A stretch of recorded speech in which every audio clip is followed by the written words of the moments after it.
ఒక street rowdy మాట్లాడే విధంగా, ఒక రౌడీ షీటర్లు బయట మాట్లాడేటువంటి భాష ఒక శాసనసభలో ఒక సభ్యుడు మాట్లాడడం తగునా? దీన్ని ఎందుకు స్పీకర్ గారు మైక్ కట్ చేయరు? దీన్ని సభా నాయకుడు ఏ రకంగా ఎంకరేజ్ చేస్తారు? నిన్న ముఖ్యమంత్రి గారు అన్నారు, మేము అవసరమైతే శాసనసభ్యులను సభ నుండి ఎక్స్పెల్ చేస్తామన్నారు. ఇవాళ ఎక్స్పెల్ చేయకూడదు అయినను ఈ రకంగా ఒక రౌడీ భాషను శాసనసభలో మాట్లాడుతుంటే, మాతృమూర్తులను అవమానిస్తూ ఉంటే స్పీకర్ గారు మైక్ కట్ చేయరు, సభానాయకుడు ఖండించడు, పైగా ముసిముసిలు నవ్వుతూ ఉంటాడు. నిజంగా మీకు మాతృమూర్తుల మీద గౌరవం ఉంటే, మహిళల మీద మీకు గౌరవం ఉంటే తక్షణమే ఆ శాసనసభ్యుడిని ఎక్స్పెల్ చేయాలని చెప్పి మేము బీఆర్ఎస్ పార్టీ తరఫున డిమాండ్ చేస్తూ ఉన్నాం. ఇదేమి రాజ్యం నాకు అర్థం కాదు. నిన్న మహిళా ఎమ్మెల్యేలను అవమానపరుస్తారు, ఇవాళ మాతృమూర్తుల్ని అవమానపరుస్తారు. అంటే అసలు ఎవరన్నా మాతృత్వం విలువ తెలియని వాళ్ళు ఈ రకంగా మాట్లాడతారు తప్ప ఇది మంచి పద్ధతి కాదు. అదేవిధంగా ఇవాళ జాబ్ క్యాలెండర్ అదొక జోక్ క్యాలెండర్ అయిపోయింది. ఆ రోజు 6 గ్యారంటీలకు చట్టబద్ధత అన్నారు, అది బోగస్. వరి ధాన్యానికి బోనస్ అన్నారు, అది బోగస్. ఇవాళ జాబ్ క్యాలెండర్ బక్వాస్ అయిపోయింది. అన్ని బక్వాస్ మాటలు ఈ కాంగ్రెస్ పార్టీ. ఒక్కటన్న మాట మీద నిలబడరా? వడ్లకు 500 బోనస్ అన్నారు, 10% వండే సన్నాలకు ఇస్తామని ఎగబెట్టిండ్రు. మహిళలకు 2500 అన్నారు, మోసం చేసిండ్రు. వృద్ధులకు 4000 పెన్షన్ అన్నారు, మోసం చేసిండ్రు. ఎన్నో ఆశలతో, కోటి ఆశలతో ఎదురు చూస్తున్న నిరుద్యోగులకు నేటి జాబ్ క్యాలెండర్ బక్వాస్గా మారింది, బోగస్గా మారింది. ఏం చెప్పిండు రాహుల్ గాంధీ గారు? మీరు అశోక్ నగర్ సెంట్రల్ లైబ్రరీ మెట్ల మీద కూర్చొని ఏడాదిలోగా కాంగ్రెస్ పార్టీ 2 లక్షల ఉద్యోగాలు ఇస్తామని చెప్పలేదా? ఏమైనా 2 లక్షల ఉద్యోగాలు? 8 నెలలు గడిచిపోయింది, 4 నెలలు మిగిలింది. ఏదో జాబ్ క్యాలెండర్ ఇస్తారంటే నిజంగానే 2 లక్షల ఉద్యోగాలు ఇస్తారేమో అనుకున్నాం. గత ప్రభుత్వం ఇచ్చిన నోటిఫికేషన్లు చూపించి అసలు ఎన్ని జాబులు ఇస్తారో లెక్క చెప్పకుండా ఓ డ్రామా ఆడింది కాంగ్రెస్ పార్టీ.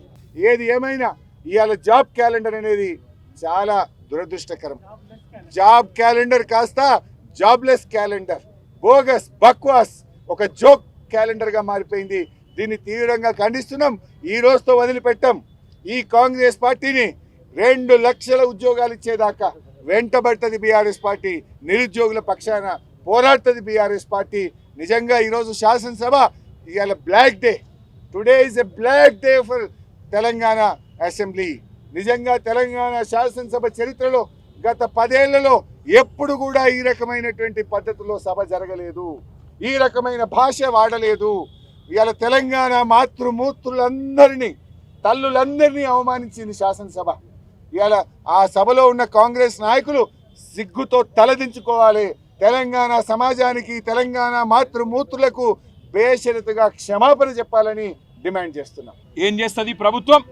మా పార్టీ నుంచి ఇవాళ పార్టీ మారి అనర్హత వేటు ఎదుర్కొంటున్న ఒక ఎమ్మెల్యే, ఆయనకి ఇవాళ మైక్ ఇచ్చి మా గౌరవ శాసనసభ్యులను ఒక కౌరవ సభలాగా నిన్న హరీష్ రావు గారు చెప్పినట్టు అక్కడ మళ్ళీ ఇవాళ దుర్మార్గమైన పదజాలం, ఇష్టం వచ్చిన మాటలు, ఇష్టం వచ్చిన బూతులు. నేను ఆయన మాట్లాడిన మాటలు నా నోటితో నేను చెప్పలేను.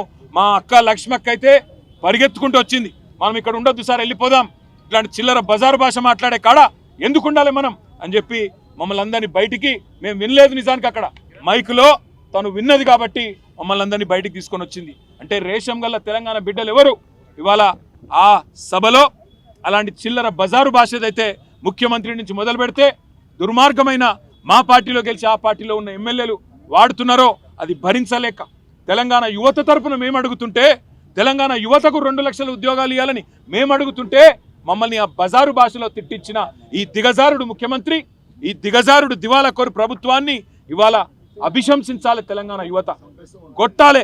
ఎందుకంటే ఎక్కడికక్కడ కాంగ్రెస్లో నిలదీయాలి. ఏమైంది ఈ 2 లక్షల ఉద్యోగాలను అడగాలి.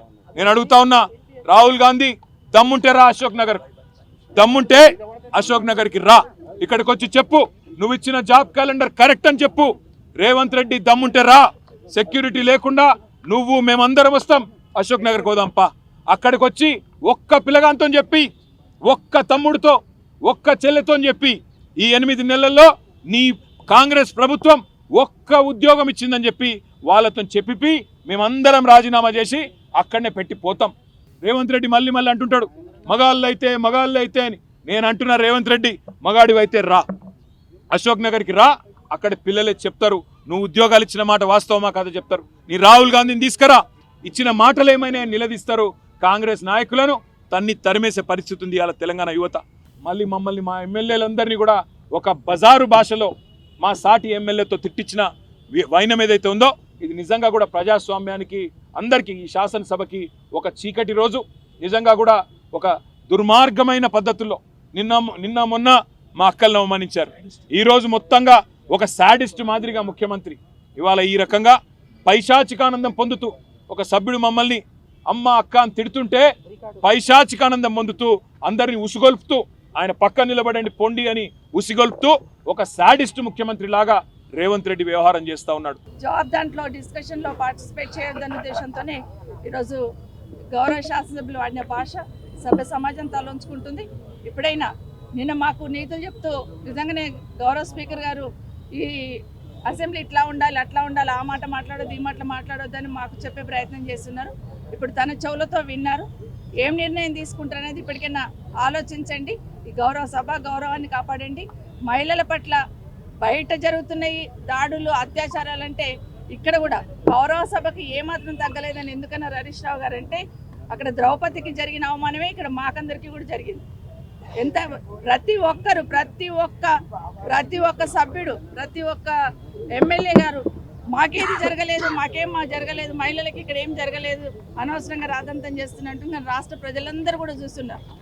రాష్ట్ర ప్రజలందరూ కూడా ముఖ్యమంత్రి గారు ఉప ముఖ్యమంత్రి గారు మాట్లాడిన మాటలన్నీ విన్నారు. ఈరోజు కూడా హైదరాబాద్ సంబంధించిన శాసనసభ్యులు ఏదైతే ఉందో మాట్లాడిన భాష ఒక్క నిమిషం మేము అసెంబ్లీలోకి వెళ్ళి బయటకు వచ్చేసరికి మా ఫోన్లలో వచ్చింది. ఇంత దరిద్రంగా మాట్లాడున్నాడు అనిపించి నిజంగా తలంచుకోవాల్సిన సందర్భం. ఇప్పటికైనా స్పీకర్ గారు యాక్షన్ తీసుకొని గౌరవాన్ని నిలబెట్టేటట్టు ప్రయత్నం చేయాలి.